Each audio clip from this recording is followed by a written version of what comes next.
everyone, it's Juice here, and today I thought it was right about time for us to do a Genshin DPS tier list. There are so many in the game right now, so why not evaluate who's truly king of the hill? Before we get into that, okay, Wanderer is pretty cool. Sucks that I don't have the Primo Gems to afford him. That's where Loot Bar comes in. Loot Bar is a fantastic service which cuts the cost of Primo Gems and Stellar Jades compared to the original prices as shown in-game. With 5% off for new users, it saves up to 20% compared to the official channel. Loot Bar is very safe and has received a lot of good reviews. Is this legit? How do they do this? Well, allow me to demonstrate. You need no login information whatsoever, just your UID. Go ahead and input that after choosing your desired package. Pay safely, and then voila. Take a look at this price comparison between the official cost and the Loot Bar cost. Come on, Wanderer, I need you. There we go. As for trustworthiness, other creators have also endorsed this website and its method of cheaper Stellar Jades and Primo Gems as shown on screen. This is perfectly legitimate as the site uses a VPN to provide you with your cheaper Primo Gems and official top-up methods are used. Try out Loot Bar today to save on all your gacha needs. Assumptions for this tier list will be C0, R1 for every DPS on this list. I will be evaluating them as hypercarries. This means that the team assumed for them will be a team that focuses on their own DPS. So for instance, Yai can be a sub-DPS in a Noivalette team or a Raikou team, but we're evaluating her as a DPS, so I am ranking her based on Aggravate's performance, with her as the team's head. We'll go from bottom to top, so without further ado, let's get into it. Starting with Ningguang. I'ma put her in the pacifists tier. She's simply the worst hypercarry in the game, overshadowed by every other hyper available. Being Geo without any special gimmick, such as Navia's Crystal Shrapnel, really hurts her as a main carry. You can use her supports for pretty much any other team and get better DPS out of it. Super outdated kit, and while I personally like her playstyle, it's very outdated. It's been left in the dust a long time ago, back in 3.0 when Dendro became a thing, and the HP-based meta has also done her no favors. Then for Ayato, he only goes one tier above Ningguang. He just does terrible damage. He attacks fast, but the individual small numbers don't add up to be that much. For a high-frequency DPS, damn, this guy doesn't add up to do much. Even in vape teams, which are usually the saving grace of Hydro or Pyro DPSs, he doesn't do that much DPS. He's an on-fielder with sub-DPS levels of numbers, which is insulting.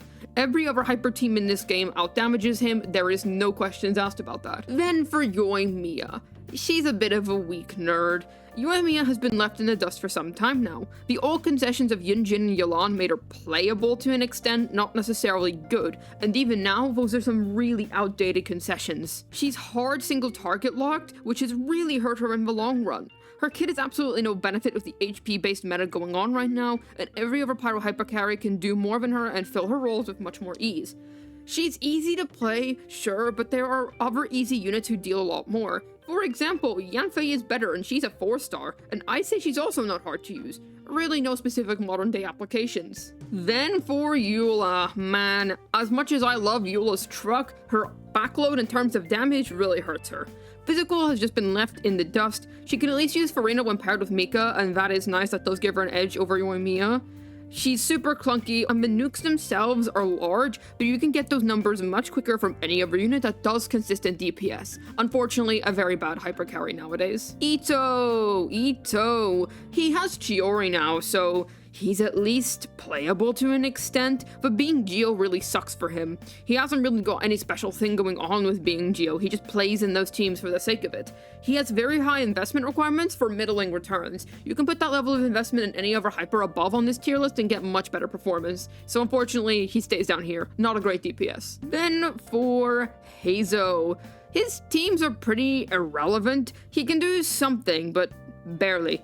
He's not got many good specific supports, and he's a bit of a forgotten DPS, and he also doesn't have any redeeming qualities within Dendro teams. He's alright, he can use Farzan, he can be buffed up and do some damage, but he's really not going to be the first choice for anyone when it comes to being a hyper carry. Then for Cyno. In his best team, Cyno actually doesn't do that bad DPS. He's actually not too bad, but it's his multi-wave that really hurts him. He's good with Dendro, he's good with Arena, but his main issue is how he deals with multi-wave and that super long field time. Those two things just shouldn't go in the same sentence. You can use his supports better elsewhere, and for the damage he does, it doesn't really justify the clunk within his kit. Then for Yanfei, she is reeking of mild havoc.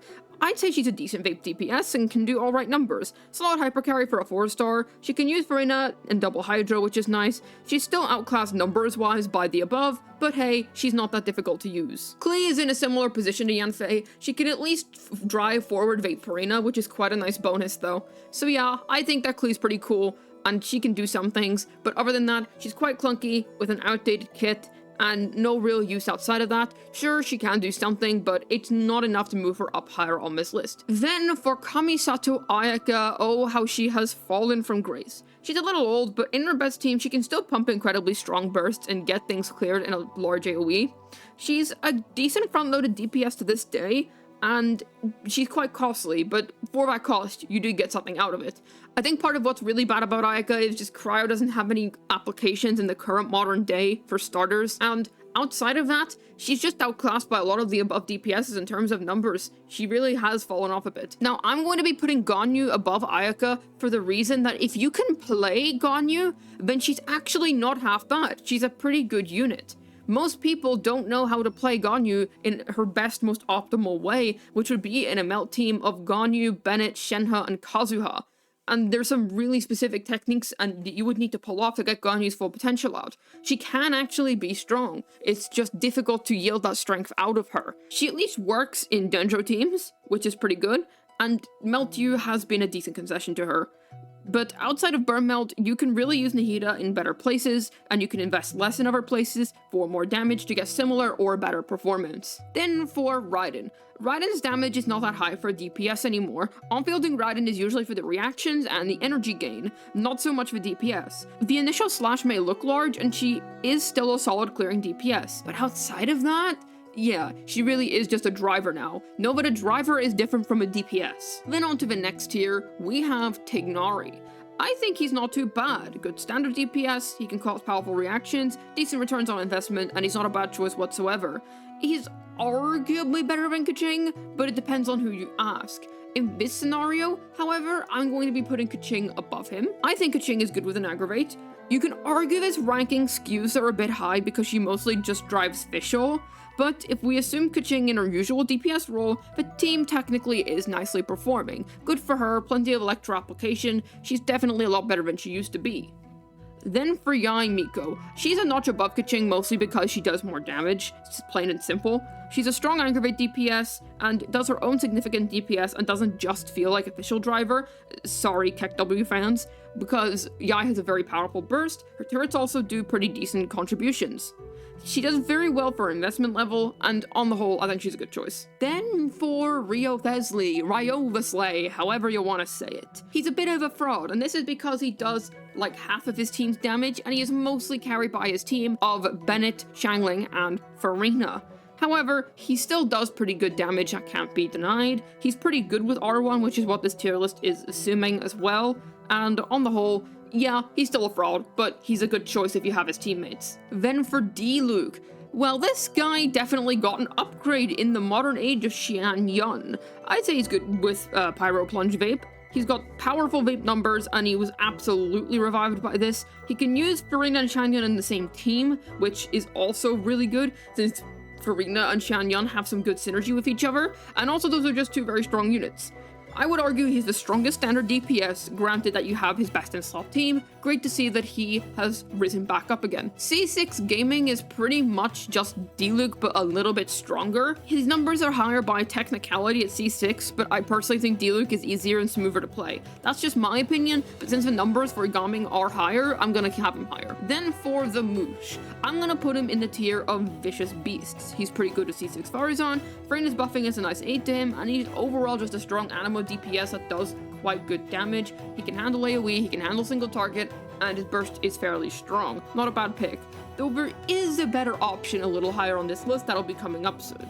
But until then, we move on to Flickerman, who he is crazy. He does super high reaction DPS, and even though this is a C0 R1 tier list, just know that with a 3-star weapon, this guy still goes crazy. He has really high DPS even to this day, his best team is insane, super high skill ceiling, and he's just a great unit overall. What I will say is that the further in endgame you go, the less his artifact investment matters, because a lot of his damage is reaction damage. So just know that the higher investment and deeper in endgame you go, the further the item might fall. But he is still, for what all intents and purposes, very powerful. Then we move on to Hu Tao. So, in my opinion, Hu Tao does what Diluc does, but better. Simply higher DPS, works great with Arena, and this is a C0 R1 tier list. Her performance gets better with C1. You can opt for Bennett over Shangyang if you do have C1 since that's her best team, but within the context of this tier list, she rests here pretty nicely.